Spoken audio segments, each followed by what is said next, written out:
Yes, rainbows, welcome back to another tutorial. As you guys know, I'm doing a video every day for the whole of October, so there's so many options for you guys to choose from. So yes, this is 100% latex-free tutorial.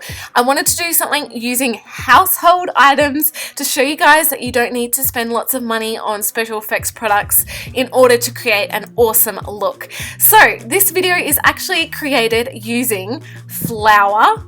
Yes, flour, water, and toilet paper. So you can't get more household than that. So basically what I'm doing is mixing flour and water to create kind of like a clag glue. I'm using this instead of liquid latex. Of course you can do this video with liquid latex. I'm not gonna lie, liquid latex is probably a little bit more sturdy. It doesn't move around as much. But if you have a latex allergy, don't worry, you can still get awesome looks without latex. So just like using liquid latex and toilet paper or tissues, I'm doing it with the flour and glue mixture instead.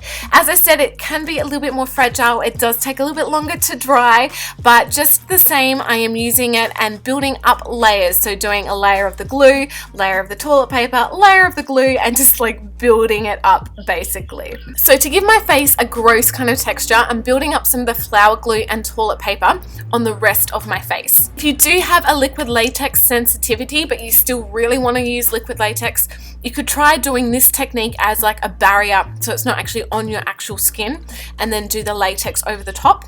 But again, just be careful because you may still get some sensitivity. But as I said, for this video, I'm just using flour, water, toilet paper. So now I'm going in with a red aqua paint. You could use a red eyeshadow, red lipstick. You could even put some red food coloring into the flour water mix and just use that. That will actually help it to stick even better. So that's definitely another good option, and that is using just all food items. I'm not sure how the red food coloring will go. It may stain your skin, so just, you know, bear that in mind. But I'm basically painting all this area red just to help later on. So now I'm adding a little bit of the aqua paint into the flour water mixture. Again, you can use food coloring if you want.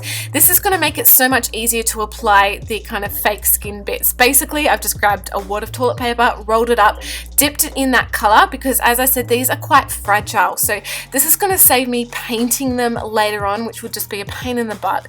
And so this kind of is like two birds, one stone in a way. You get the color already done and you get it to stick to your face really, really well. So I'm applying these pieces basically randomly all over my face in different lengths. Then I'm going over the top with just some normal bits of toilet paper, just where they meet my skin, to try and like stick them down that little bit more. So that first bit of kind of toilet paper we did, I'm going over the top with an aqua paint. I didn't actually have my foundation color on me, which would have been better suited, but oh well, I'm just working with what I had. So I'm just matching that into my skin, and then I want to almost like prop it up, like it's like lifted up from my skin. And because this mixture is quite kind of soft still, I'm just wadding up some toilet paper, stuffing it in underneath, like right up in there, and that's going to give it a raised effect. So I found that worked really, really well. Then I'm just basically going in with more of those kind of toilet paper drips and just finishing it off and making sure I'm happy with how it's looking. So here is where the fun begins. I'm going in with some fake blood. I've got two different colors of blood. I think it works really, really well to have different colors because it just gives it this really kind of realistic, gross texture.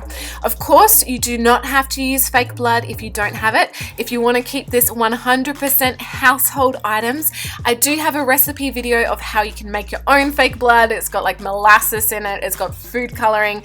It works really, really well. So this could be a 100% household item tutorial if you wanted it to be. So just depends on, you know, what you've got at home and what you're happy to do. So I'm basically, as I said, coating everything in this fake blood. I'm doing it down my neck. I'm doing it splatters of it and like rubbing my fingers over it all over my face and like my eyelids, and just doing splatters and just making it look entirely gross and creepy.